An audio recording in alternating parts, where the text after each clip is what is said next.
A paz do Senhor Jesus, tudo bem com vocês? Eu sou o pastor Antônio Ronaldo, bem-vindo ao meu canal e nós vamos fazer aqui um pequeno estudo muito profundo e eu quero que você deixe o seu like, seja usado por Deus, deixa Deus te usar nos comentários, irmãos. Eu adoro ler os comentários de vocês, tá bom? Então vamos para o vídeo, espero que você goste e o tema é briga entre irmãos na igreja. Meus queridos, nós sabemos que se tem uma coisa que tem na igreja, muitas das vezes é briga. Você quer ver briga é quando tem congresso. Às vezes uma irmã não gosta do vestido, a outra não gosta da cor do vestido, começa aquela contenda. Aí a dirigente tem que entrar no meio, a regente tem que entrar no meio. No grupo dos varões a mesma coisa, às vezes o varão não gosta do modelo da blusa, do modelo da gravata. Assim também nos adolescentes, fora as outras discussões que tem. Só que tem discussões que vão além. Tem discussões que chegam a ter punição. O irmão é obrigado a ficar de banco por um tempo, tem que se afastar dos seus trabalhos, porque tem coisas que é puxado. Agora, o correto era que não tivesse esse tipo de problema dentro da igreja.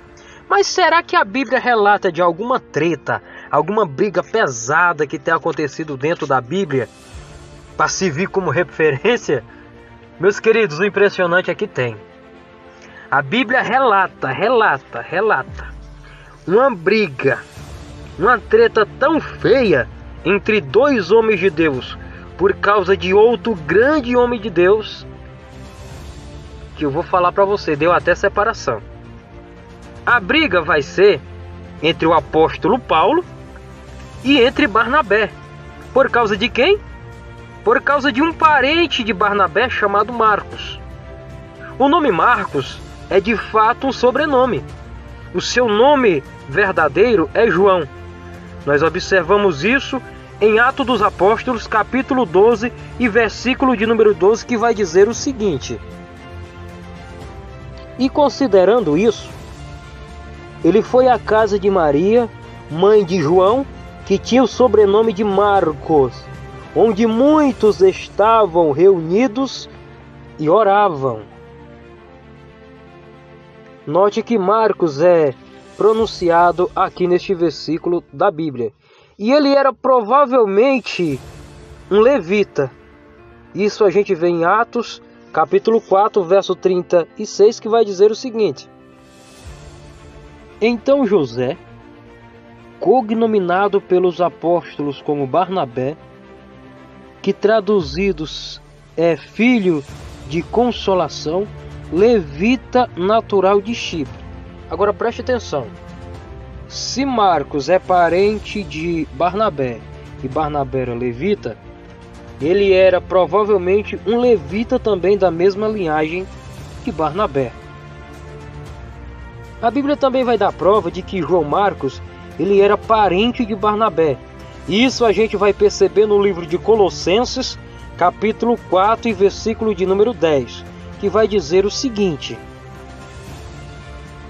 e Aristarco, que está preso comigo, vos saúda, e Marcos, sobrinho de Barnabé, acerca do qual já recebestes mandamentos. Se ele for ter convosco, recebei-o. Bom, aqui nós já percebemos que Marcos ele era sobrinho ali de Barnabé, né? Marcos ele vai viajar na primeira viagem de Paulo e de Barnabé. A primeira viagem missionária, João Marcos vai participar dela. Isso está lá em Atos dos Apóstolos, capítulo 12, verso 25, que vai dizer assim, ó: e Barnabé e Saulo, havendo terminado aquele serviço, voltaram para Jerusalém, levando também consigo a João, que tinha por sobrenome Marcos. Então aqui nós vemos que nessa primeira viagem missionária, Marcos vai acompanhar Paulo e Barnabé. Mas o problema é que a gente não sabe o porquê, a Bíblia não especifica, mas por algum motivo Marcos vai abandonar ali a Barnabé e a Paulo, ele retrocede desta viagem e não quer mais prosseguir. Por esse motivo, Paulo ficou tiririca. Paulo ficou, como diz o ditado, ficou pistola pro lado de Marcos. E não quis mais que Marcos fosse na segunda viagem missionária que estava planejado para eles. Mas Barnabé se opõe a essa decisão de Paulo. Principalmente porque, além de Marcos ser provavelmente muito novo, inexperiente, ele ainda era parente de Barnabé. Então começou uma discussão muito grande. Paulo não queria deixar Marcos ir nessa viagem. Barnabé, porém, queria que Marcos fosse nessa viagem missionária. Os dois vão discutir tão feio, mas tão feio, a ponto de Barnabé se separar de Saulo e cada um ir para um lugar diferente. Isso vai estar em Atos dos Apóstolos, capítulo 15, do 36 até o 39. Acompanhe sua leitura aqui.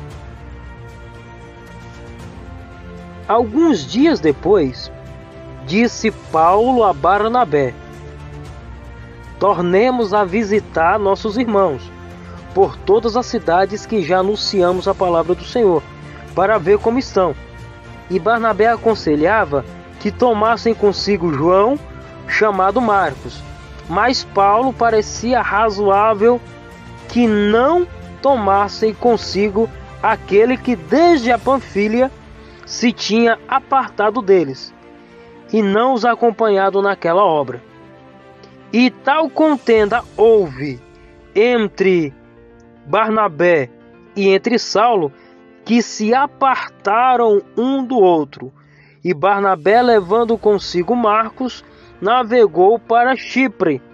E Paulo, tendo escolhido Silas, partiu, encomendado pelos irmãos e a graça de Deus. E passou pela Síria, Cilícia, confirmando as igrejas. Olha só no que deu essa briga. Os dois se separaram. Agora, qual a lição que a gente pode tirar pra gente disso? Até no meio do povo de Deus vai ter disseção, vai ter briga, vai ter desentendimento.